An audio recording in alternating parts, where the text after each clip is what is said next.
The end of an era coming to Endicott soon with the closing at the end of this month of the Custard Corner.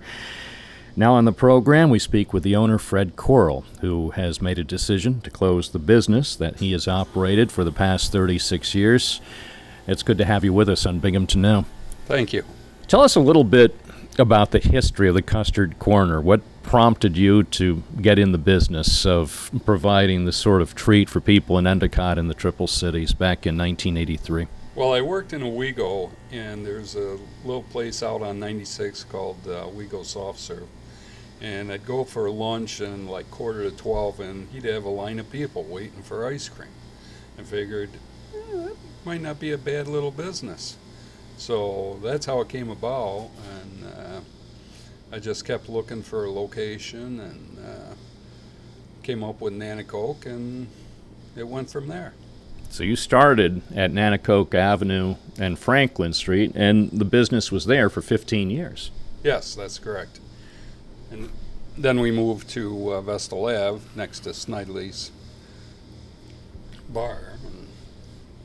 And you were there for 15 years, and now you're at the current location on Vestal Avenue, very close to East Main Street, and you've been here for the past 5 years? Yes.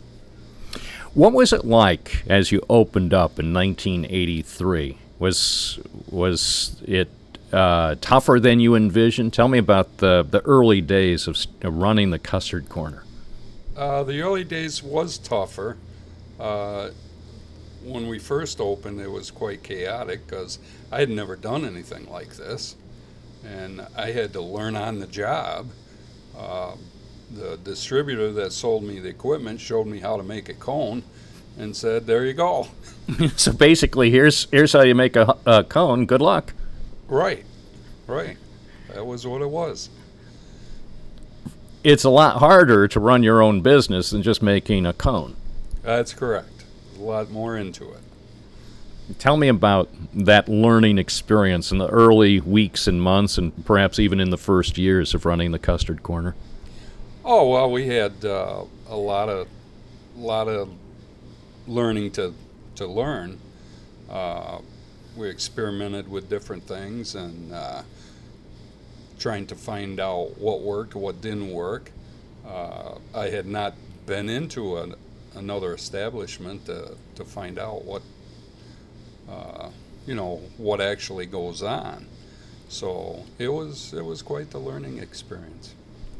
We're sitting literally just a few feet from perhaps the Triple City's most legendary ice cream palace, the original location for Pat Mitchell's at the corner of East Main Street and Vestal Avenue. I have a lot of fond memories of the Pat Mitchell's establishment there. My newspaper route, back when I was delivering the evening press, it just so happened that Pat Mitchell's was located almost exactly at the halfway point of my route.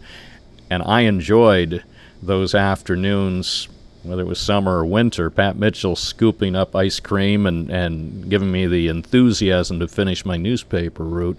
I know you have some memories, too, of going to Pat Mitchell's when you were an adult and being part of what also was a tradition here in Endicott. Yes, that's correct. I spent a couple of evenings sitting on the wall, eating a cone, and thoroughly enjoyed it. When I look back on those times, whether it was in the middle of my newspaper route or, say, in the evening, indeed, sitting on the wall next to the cemetery on Vestal Avenue, those were happy times. Those were simpler times. Yes, a lot simpler times. When you were enjoying those cones from Pat Mitchell's, had you ever envisioned that maybe someday I could be doing something like that? No, not at all. So at what point after the first few years did you start to get comfortable with the business and get to the point where you could operate this business for more than 3 decades? That's a good question. It kept evolving. I started with 1 machine, and now I've ended up with 4. And it just kept evolving. We went to conferences and to find out different things and new stuff. So it was constantly evolving.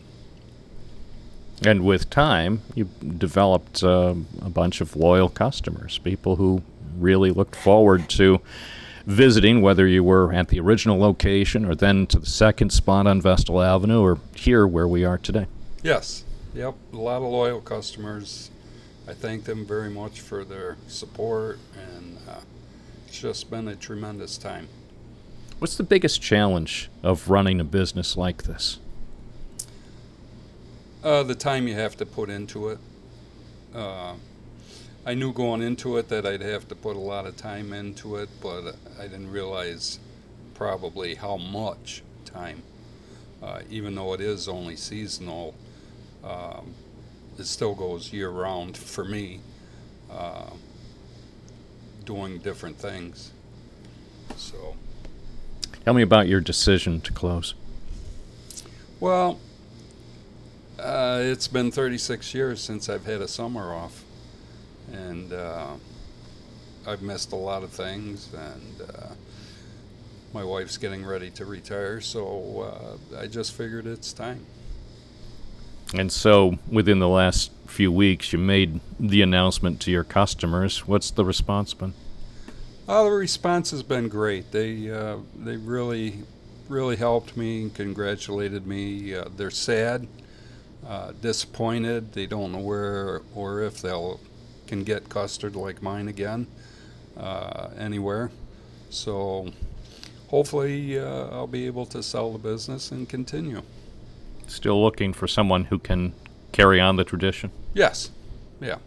It's up for sale, and hopefully somebody maybe younger will come into it and be able to put the time into it and get to know how good a business it is. I've heard from people who love your custard. Yes. It's I don't know what it is. It's probably the combination of the machine and the mix. The mix is made in Buffalo, but it's I've used it 36 years from Upstate Farms, and it's a great product. And so in about 10 days, it'll be over for you. Yes. The end of an era, at least the end of a chapter of your life. Yes. Yeah, the end of a chapter. I wish you the best. Fred Corl, the owner of the Custard Corner in Endicott, you're retiring on September 30th. Thank you very much.